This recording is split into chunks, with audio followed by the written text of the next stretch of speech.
The typical recovery time after a procedure like this is if we go through the wrist artery, they wear a band on their wrist and that's taken off prior to going home.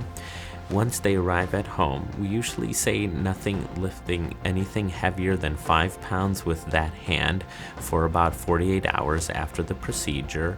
Usually we prefer that someone be at home with them for this time, just to make sure that, especially if a patient lives at home alone, it's good to have another set of eyes just to make sure that there is no complication or the patient has any issue post-procedurally.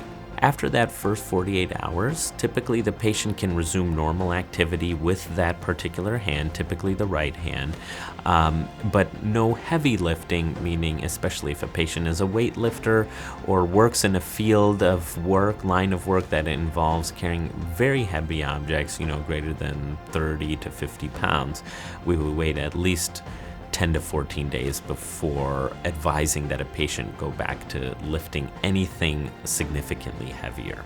Most patients, we advise and highly encourage them to start cardiac rehab, especially for patients who undergo a stent procedure. This is sort of a reassuring program to help patients begin their physical activity in a monitored setting where they hook up telemetry leads to a patient, they start exercising with a monitored technician or a nurse watching them.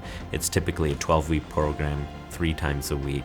And as they progress along the program, the intensity of the functional exercises that they do increases. And we sort of look at this as a nice way to get the patient back to their full exercise capability afterwards.